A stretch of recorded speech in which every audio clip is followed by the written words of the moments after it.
امین محترم، اس سے گزشتہ آیت میں اللہ رب العزت نے نبی اکرم صلی اللہ علیہ وسلم کے متعلق یہ فرمایا کہ یہ نبی وہ ہے جس کا ذکر تورات اور انجیل میں آیا ہے، یعنی موسیٰ علیہ السلام اور عیسیٰ علیہ السلام ان کی بشارتیں اور خوشخبریاں دے کر گئے ہیں، لہذا اس نبی پر ایمان لے آؤ، لہذا اس نبی پر ایمان لے آؤ۔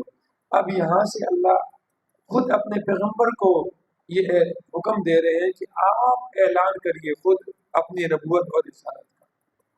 پہلے تو موسیٰ علیہ السلام اور عیسیٰ علیہ السلام ان کی بشارتیں دے کر گئے ہیں، اور اب اللہ فرما رہے ہیں کہ آپ خود اپنی نبوت کا کیا کیجیے، اعلان کیجیے۔ قل، میرے پیغمبر آپ فرما دیجیے، یا ایھا الناس، اے لوگو، انی رسول اللہ الیکم، بے شک میں اللہ کا رسول ہوں تمہاری طرف، جمیعاً، سب کی طرف۔ پہلے رسول جتنے بھی آئے ہیں سارے کے سارے نبی کسی خاص قوم میں، خاص قبیلے میں، خاص علاقے میں، اور ایک ایک وقت میں کئی کئی نبی آئے ہیں۔ جیسے آپ دیکھیں کہ ادھر ابراہیم علیہ السلام ہیں تو ساتھ ہی دوسری طرف کون ہیں، ان کے بھتیجے لوط علیہ السلام ہیں۔ وہ جب فرشتے آئے تھے لوط علیہ السلام کی قوم پر عذاب کی خبر لے کر، تو پہلے کس کے پاس گئے تھے؟ حضرت ابراہیم علیہ السلام کے پاس، اور ابراہیم علیہ السلام نے کون خوشخبری دی تھی؟ بیٹے کی اسحاق علیہ السلام کی خوشخبری دی تھی۔ اور اس کے بعد ابراہیم علیہ السلام نے پوچھا بھی آپ آئے کیوں ہو، اصل مقصد کیا ہے؟ انہوں نے کہا جی انا ارسلنا الی قوم مجرمین، ہمیں ایک مجرم قوم کی طرف بھیجا گیا ہے۔ اور وہ کون سی قوم تھی؟ لوط علیہ السلام۔ اور اللہ فرماتے ہیں یجادلنا فی قوم لوط، ابراہیم ہمارے ساتھ قوم لوط کے بارے میں جھگڑ رہا تھا کہ وہاں میرا بھتیجا لوط بھی ہے، کہہ رہا تم ان پر عذاب نہ نازل فرماؤ۔ اللہ فرماتے انہ لحلیم، ابراہیم میرا کیا ہے؟ بڑا بردبار ہے نا، بڑا نرم دل والا ہے، اس لیے وہ فرشتوں سے کہہ رہا تھا کہ تم ابھی عذاب نہ لے جاؤ۔ لیکن ادھر قوم کی حالت یہ تھی کہ فحاشی اور یعنی بدبختی، نافرمانی کی انتہا کو پہنچ چکے تھے۔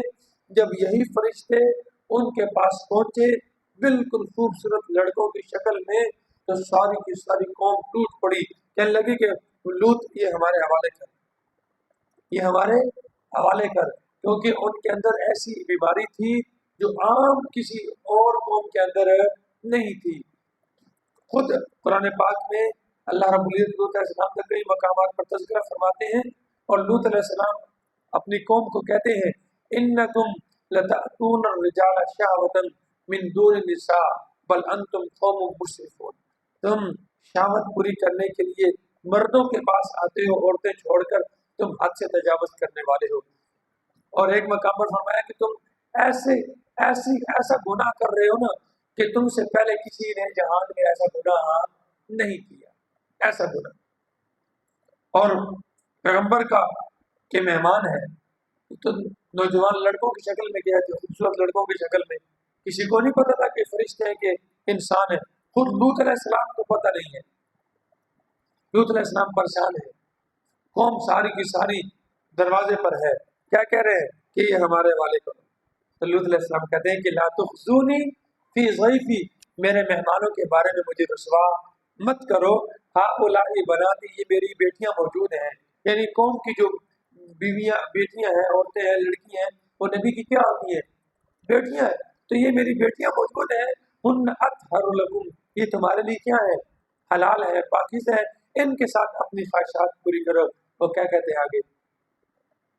اے لوط، تو اچھے طریقے سے جانتا ہے ما نریدو، ہم کیا چاہتے ہیں، لہذا جو چیز ہم چاہتے ہیں نا وہ ہمارے حوالے کرو۔ اس وقت لوط علیہ السلام نے بے بسی کا اظہار کیا اور کہا کہ کاش آج میری کوئی جماعت ہوتی، کوئی جتھا ہوتا، قبیلہ ہوتا، میں اس کے ساتھ جا کر مل جاتا اور مجھے یہ رسوائی نہ دیکھنی پڑتی۔ اس وقت فرشتے نے کہا کہ انہم لن یصلوا الیک، یہ آپ تک نہیں پہنچ سکتے، ہم اللہ کے فرشتے ہیں، ہم انسان نہیں۔ اور ہم ان کے اوپر عذاب کا حکم. تو یہاں پیغمبر کون ہے؟ ابراہیم علیہ السلام ہے. اور ادھر کون ہے؟ لوط علیہ السلام ہے. سورۃ یاسین میں آپ نے پڑھا وَضْرِبْ لَهُمْ مَثَلًا أَصْحَابَ الْقَرْيَةِ إِذْ جَاءَهَا الْمُرْسَلُونَ إِذْ أَرْسَلْنَا إِلَيْهِمُ اثْنَيْنِ. پہلے دو پیغمبر اکٹھے بھیجے. فَعَزَّزْنَا بِثَالِثٍ. پھر تیسرے کے ذریعے ہم نے ان کی کیا کی؟ مدد کی. یعنی تین پیغمبر اکٹھے ایک ایک قوم میں بھیجے اکٹھے. لیکن میرے پیغمبر کا یہ مقام اور یہ اعجاز ہے اور آپ کی یہ خصوصیت ہے کہ آپ اکیلے آئے ہیں اور سب سے آخر میں آئے ہیں. اور آئے ہیں تو کب تک کے لیے آئے ہیں؟ قیامت تک کے لیے اور ساری انسانیت کے لیے. یا ایھا الناس، اے، یہ نہیں کہا کہ اے میری قوم یا قومی یا قریش، اے قریش والو، یا اہل مکہ، اے مکہ والو. یہ نہیں خطاب ہے. جبکہ آپ دیکھو پہلے انبیاء کا خطاب کیا ہے؟ یا قوم اعبدوا اللہ، اے میری قوم اللہ کی عبادت، اے میری قوم اللہ کی عبادت. ہر نبی اپنی مخصوص قوم کی طرف. جبکہ نبی کا خطاب کیا ہے؟ یا ایھا الناس، اے لوگو، انی، بے شک میں، رسول اللہ، اللہ کا رسول ہوں، الیکم. یہاں کم بھی کیا ہے؟ جمع کے لیے. تم سب کی طرف. جمیعاً پھر الگ لائے. جمیع کا معنی کیا ہوتا ہے؟ سب کے لیے، سب کی طرف رسول بنا کر بھیجا گیا. کس اللہ کے رسول ہوں؟ کس نے مجھے بھیجا؟ فرمایا الذی لہ ملک السماوات والارض. اس اللہ کی طرف سے آیا ہوں جس کے لیے زمین و آسمان کی بادشاہت ہے، جو زمین و آسمان کا اکیلا بادشاہ ہے. زمین و آسمان کا کیا ہے؟ قبضہ اسی کے پاس ہے. ساری کائنات کا وہ مالک ہے. لا الہ الا ہو. کیا پیغام لے کر آیا ہوں؟ اللہ کا جو رسول آیا ہوں، قاصد آیا ہوں. کیا پیغام لے کر آیا ہوں جاوید بھائی؟ لا الہ الا ہو. اس کے سوا کوئی معبود نہیں ہے. اس کے سوا کوئی الہ، کوئی مشکل کشا، کوئی حاجت روا، کوئی داتا، کوئی گنج بخش، کوئی لجپال، کوئی اولاد دینے والا، کوئی مقدمات سے رہائیاں دینے والا، کوئی خوشی کو غمی میں، غمی کو خوشی میں، دکھ کو سکھ میں، سکھ کو دکھ میں، اور کوئی بھی اولاد دینے والا نہیں ہے. الا ہو. اگر یہ سارے کام کرنے والا تو صرف اور صرف کون ہے؟ اللہ ہے. یحیی، آگے ہی بات خود، یحیی، وہی زندہ کرتا ہے، وہی جلاتا ہے، ویمیت، وہی مارتا ہے. کسی کے قبضے میں نہ زندگی دینا ہے اور نہ موت دینا ہے. کوئی ہے بھائی زندہ کر سکے، کوئی موت دے سکے؟ عیسیٰ علیہ السلام تھے، وہ بھی اللہ کے حکم سے تھا. قم باذن اللہ، قم، اللہ کے حکم سے زندہ ہو جا، اٹھ جا، کھڑا ہو جا. اپنے ان کے حکم سے نہیں ہے. سمجھ آ رہی؟ کوئی بھی ہے بدبخت ایسے تو 109 کیا چل رہی تھی ملک صاحب 95 شمالی دا 95 شمالی دا. ہاں جی، میں تھوڑے گناہ جھاڑنا، پہلے تھوڑا مارنا، مار کے میں تمہیں زندہ کرنا ہے. بدبخت.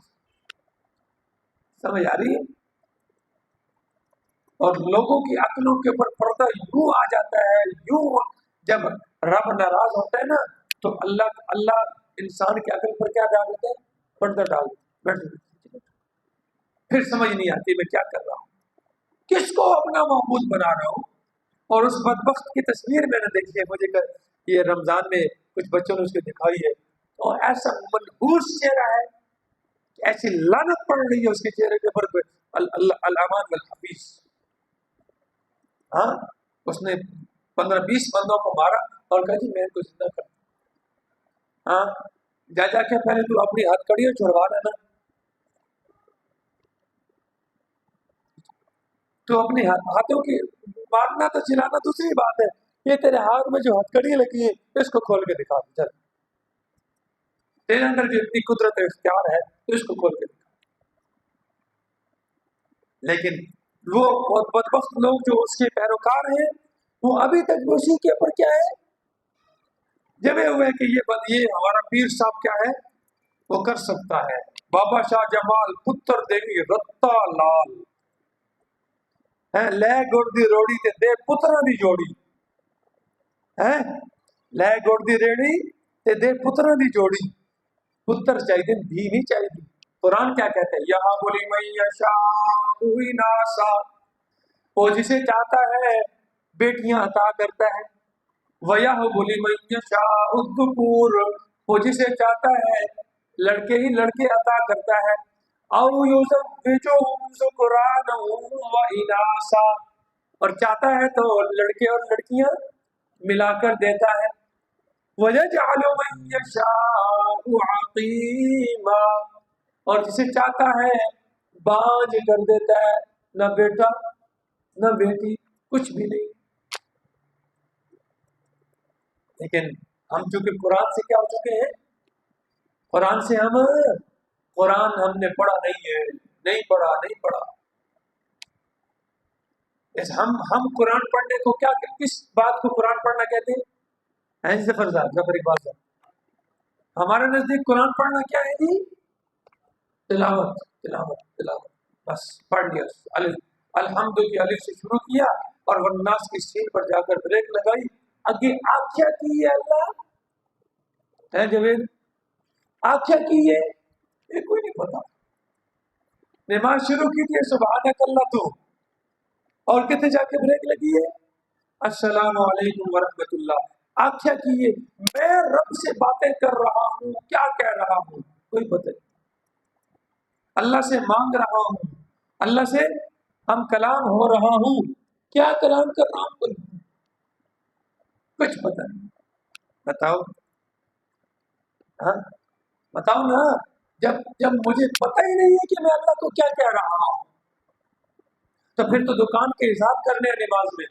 پھر حساب کتاب خود بخود آ جائے گا پھر گھر کے جو فلانی بیوی نے آخیا سی ہے سامان لایا وہ اس ٹائم یاد آ جاتا ہے فلانا نے گل کرنی سی وہ نماز میں یاد آ جانے کیوں اس لیے کہ جو میں پڑھ رہا ہوں وہ میں نے رٹے ہیں الفاظ رٹے ہیں الفاظ بس آگے اس کا مفہوم مجھے پتا اگر مجھے پتا ہو جاوید بھائی کہ میں یہ بات کر رہا ہوں تو پھر تو میں اس بات کی طرف کیا کروں گا توجہ کروں گا اب میں آپ کے سامنے بات کر رہا ہوں تو کوئی بھی لفظ میں اپنی زبان سے ایسا کوشش کر رہا ہوں کہ ایسا لفظ نہ نکلے